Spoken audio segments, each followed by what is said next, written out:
The last prophet in the world, last prophet in the world, last prophet in the world to show how to be closer to Allah. He is Muhammad sallallahu alaihi wasallam.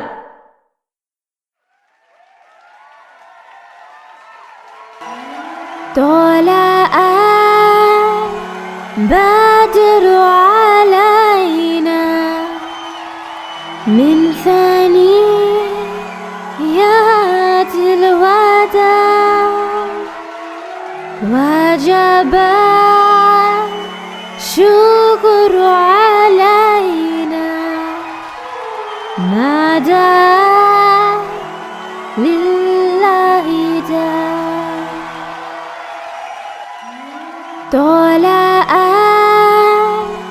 بدر علينا من ثنيات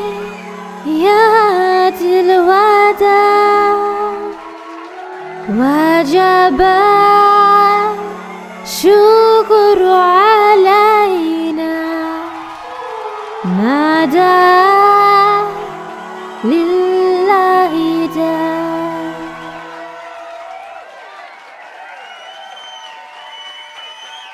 Muhammad সাল্লাল্লাহু আলাইহি ওয়াসাল্লামের Medina শহরে প্রবেশ করার ঘটনাটি মদিনার লোক ও মদিনায় আশ্রয় গ্রহণকারী মুসলমানদের জন্য ইতিহাসের সবচেয়ে আনন্দের মুহূর্ত হয়ে ওঠে।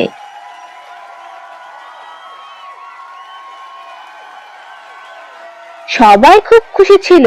তারা নবীর উট থামানোর চেষ্টা করছিল এবং নবীকে তাদের সাথে থাকতে অনুরোধ করছিল। যদি নবী চাইতেন তবে তিনি নিজের ঘর বানানোর জন্য নিজের জন্য কোনো জায়গা বেছে নিতে পারতেন, কিন্তু নবী সাল্লাল্লাহু আলাইহি ওয়াসাল্লাম তার উটকে থামাতে না করলেন, কারণ আল্লাহ তাআলা তার জন্য সবচেয়ে ভালো জায়গা খুঁজে পেতে উটকে পথ দেখাচ্ছিলেন। উটটি আস্তে আস্তে চলতে থাকে এবং চারপাশে ঘুরে বেড়ায়।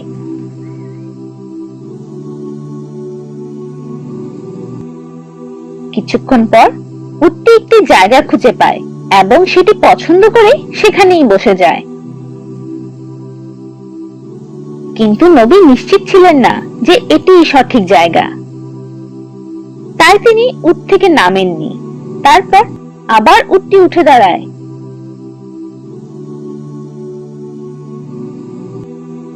কিছুক্ষণ পর উটটি ঘুরে আসে এবং আবার আগের জায়গায় এসে বসে পড়ে।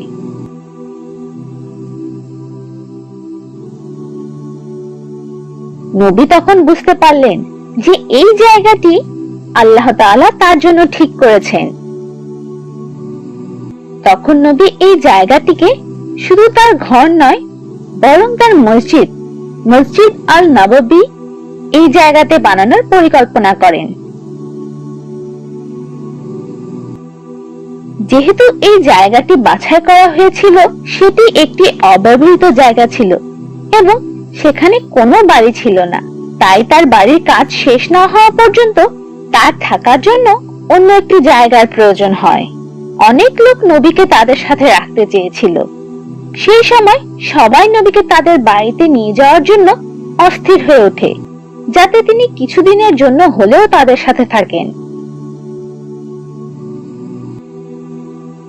আবু আইয়ুব রাদিয়াল্লাহু আনহু নামে একজন লোক উটের উপরে বসার জিনটি তুলে নেন এবং বলেন যে তার ঘর সেই জায়গা থেকে সবচেয়ে কাছে।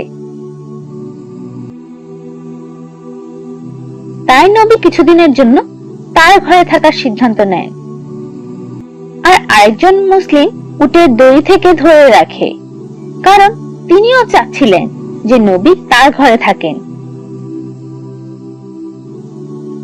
এজন্য নবী তাকে তার উটের যত্ন নেওয়ার অনুমতি দেন। মদিনার সকলেই কি নবী মুহাম্মদ সাল্লাল্লাহু আলাইহি ওয়াসাল্লামকে সাহায্য করেছিল? না, সবাই করেনি। শুরুতে বেশিরভাগ মুসলমানদের কেবল দুইটি বংশ ছিল, খাজরাজ ও আউস। তারাই প্রথম লোক যারা মুসলমানদের সাহায্য করেছিল এবং যারা মক্কা থেকে মদিনায় চলে এসেছিল। এ কারণে তাদেরকে সাহায্যকারী বলা হয়, যাদের আরবিতে আনসার বলা হয়। আর আরেকটি শব্দ জানা জরুরি, তা হলো মুহাজিরুন, যারা ইসলামের জন্য মদিনায় চলে এসেছিলেন। এর অর্থ হলো মুহাজিরুন হলেন তারা যারা মক্কা থেকে মদিনায় চলে এসেছিলেন, এবং যারা এই মুহাজিরুনদের সাহায্য করেছিল তারা হলো আনসার। ছোট করে বলা যায় যে মুহাজিরুন হলো মক্কার মুসলমান এবং আনসার হলো মদিনার মুসলমান। আলহামদুলিল্লাহ, মদিনায় যাওয়ার পর নবী খুব নিরাপদে থাকেন। মদিনার সকল মুসলমান নেতারা খুব খুশি হয় এবং নবীর জন্য বিভিন্ন রকম খাবার আনতে শুরু করে। খুব তাড়াতাড়ি মুসলমানেরা মসজিদ বানানোর জন্য নবীকে সাহায্য করতে থাকে। যেহেতু সেই জায়গাতে কিছু কবর ছিল, তাই প্রথমে খুব সম্মানের সাথে সেগুলো সরানো হয় এবং অন্য নিরাপদ জায়গায় নিয়ে দাফন করা হয়। মসজিদটি মাটির ইট, গাছের গুঁড়ি এবং তারিকের গাছের ডাল দিয়ে বানানো হয়েছিল। কাজে আনন্দ আনতে কখনো কখনো তারা কিছু গান গাইতেন। মসজিদে 3টি দরজা ছিল। নবী সাল্লাল্লাহু আলাইহি ওয়াসাল্লামের 2 স্ত্রী সৌদা ও আয়েশা রাদিয়াল্লাহু আনহার জন্য মসজিদের পাশে 2টি আলাদা ঘর বানানো হয়। বাড়ি বানানোর জন্য সবাই দিন রাত কাজ করছিল।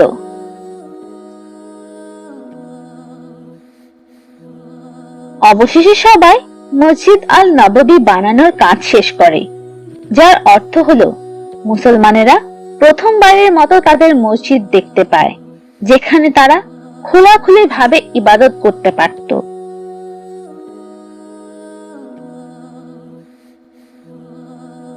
সেই সময় মুসলমানদের বাইতুল মুকাদ্দিসের দিকে মুখ করে নামাজ আদায় করতে হতো, যেটি ফিলিস্তিনের জেরুজালেমের সুলাইমানের মসজিদ নামে পরিচিত।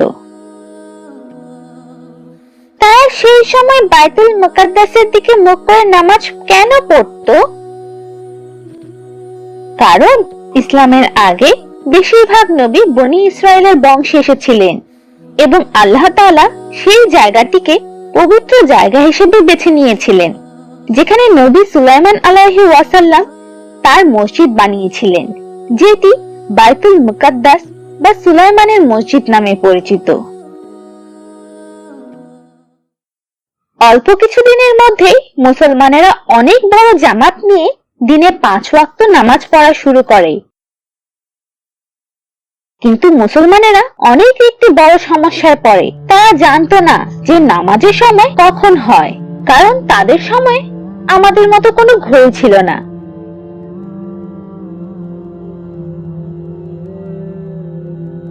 তাই মুহাম্মদ সাল্লাল্লাহু আলাইহি ওয়াসাল্লাম মুসলমানদের তার সমস্যা সমাধানের জন্য তাদের সব থেকে ভালো বুদ্ধি বের করতে বললেন।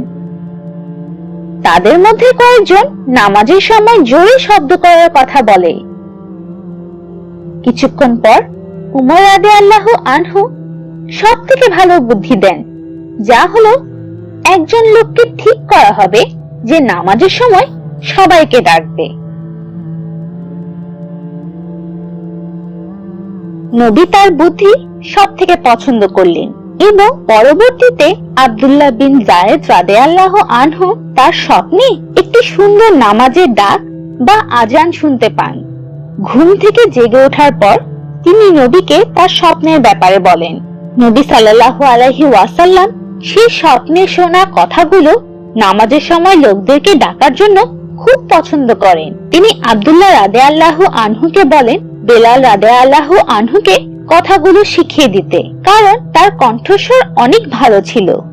কথাগুলো মুখস্থ করার পর বিলাল রাদিয়াল্লাহু আনহু একটি উঁচু জায়গায় উঠে দাঁড়ালেন এবং সকল মুসলমানদের তাদের নামাজের জন্য ডাকলেন। উমর রাদিয়াল্লাহু আনহু যখন আজানের কথাগুলো শুনতে পান, তখন তিনি তাড়াতাড়ি নবীকে দেখতে বলেন যে তিনিও এই আজানের কথাগুলো স্বপ্নে শুনেছিলেন। এবং এভাবেই বিলাল রাদিয়াল্লাহু আনহু ইসলামের প্রথম আজান দেন।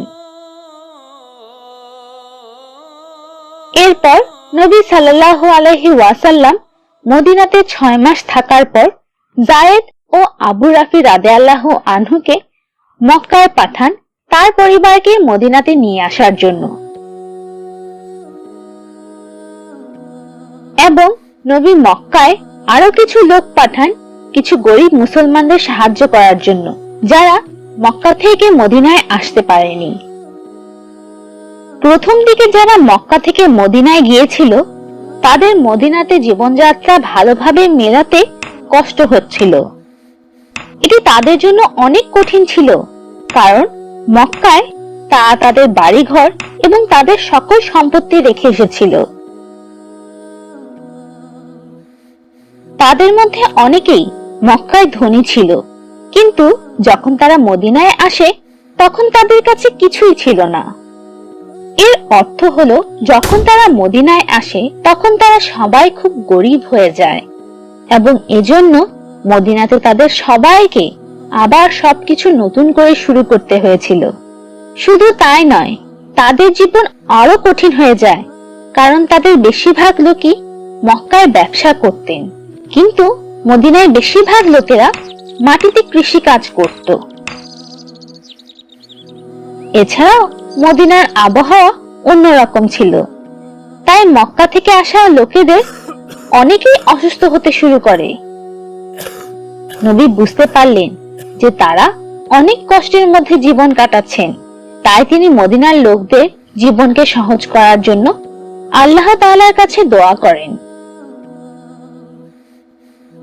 আল্লাহ তাআলা তার দোয়া কবুল করেন এবং আস্তে আস্তে মক্কার মুসলমানেরা মদিনাকে ভালোবাসতে শুরু করে এবং তারা তাদের নিজেদের এলাকার মতোই সেখানে থাকতে শুরু করে।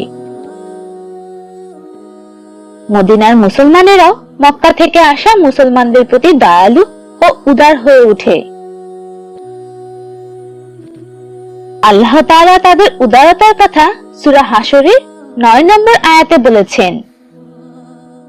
একবার মুহাম্মদ সাল্লাল্লাহু আলাইহি ওয়াসাল্লাম মক্কা থেকে আসা 45 জন লোকেদের সাহায্য করার জন্য মদিনার মুসলমানদের অনুরোধ করেন। তিনি প্রত্যেক মক্কার লোককে সাহায্য করার জন্য একটি করে পরিবার খুঁজে বের করেন। মুহাম্মদ সাল্লাল্লাহু আলাইহি ওয়াসাল্লাম মদিনার মুসলমান ও মক্কা থেকে আসা মুসলমানদের মাঝে অনেক ভালো সম্পর্ক তৈরি করতে সাহায্য করেন। মদিনার মুসলমানেরা এতই ভালো ছিল যে মক্কার মুসলমানদের সাথে তারা তাদের সম্পত্তি এবং তাদের জমি ভাগ করে নেয়। তাদের বন্ধুত্ব এতই শক্তিশালী ছিল যে মদিনার মুসলমানদের উপর আল্লাহ তাআলা খুবই খুশি হন। আনসার বা মদিনার মুসলমানদেরও উদারভাবে মক্কার মুসলমানদের তাদের অর্ধেকেরও বেশি বাগান দান করার প্রস্তাব করেন, কিন্তু নবী তা মেনে নেননি।